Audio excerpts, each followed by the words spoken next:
Hey guys, this is Allie, Caroline, and Delaney, and for our final project, we decided to explore the perceptual effects of ayahuasca.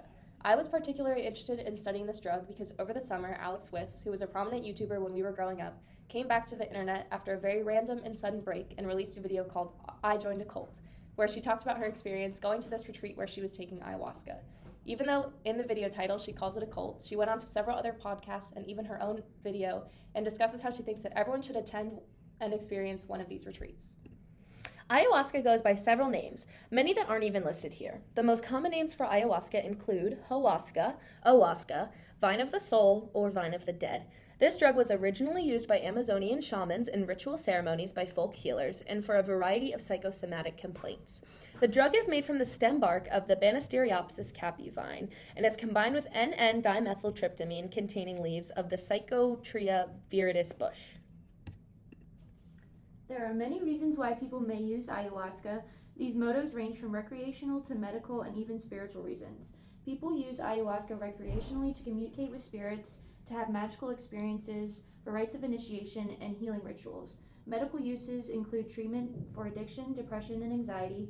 Potential motives for use include spiritual experiences, gaining an increase in self-awareness, enhancing creativity, simple curiosity, and a desire to treat mental health issues. Taking ayahuasca can have many behavioral effects on the body. These behavioral changes include shaking, vomiting, diarrhea, increased heart rate, and increased blood pressure. Effective mood changes include increased vulnerability, confusion, paranoia, fear, and anxiety. Cognitive changes include a change in perception or visual changes, such as seeing more vibrant colors. This could be related to the neurochemical changes in the visual cortex. People have also described having a transcendental experience of the spiritual world following induced paranoia. Meeting with the spirits allows users to find answers for their paranoia and feel more at peace. Users also experienced auditory to visual synesthesia. Studies have shown that regular chronic users may experience reduced alcohol consumption, better mood, healthier eating habits, and higher self-acceptance. Researchers note that these could all be effects of the community built surrounding ayahuasca and not the actual effects of the drug itself. Because this drug is relatively uncommon, we wanted to compare some of its behavioral effects to some more common drugs. This diagram shows the comparison of heart rate increase, systolic blood pressure increase, and diastolic blood pressure increase between various drugs in comparison to ayahuasca, which is labeled as DMT. From this chart, we can see that the increases caused by DMT are higher than those of alcohol and caffeine, but lower than drugs like cocaine and MDMA. The most common route of administration for ayahuasca is oral administration. It is typically brewed as a tea, but it has also been seen to be smoked or used intravenously, but those methods are much less common. Ayahuasca is absorbed in the small intestine and then metabolized by MAO, facilitated degradation. The drug blocks the activity of MAO, therefore avoiding breakdown and allowing it to be metabolized and enter the circulatory system. Then it will be brought to the central nervous system. The drug is able to pass through the blood-brain barrier and exert its effects on the central nervous system. Additionally, ayahuasca does not participate in depot binding. The drug works by first-order kinetics. The experience begins about 40 minutes after taking it. The drug effects peak about 1 to 2 hours afterwards, and then they fade about 4 hours.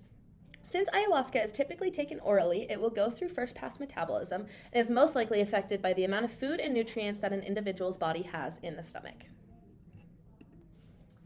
Ayahuasca is a serotonin agonist, specifically at the 5-HT2A receptor. Binding this receptor is necessary for producing the classic psychedelic effects like visual changes and synesthesia. Ayahuasca may also be administered intravenously, which avoids first-pass metabolism and increases bioavailability.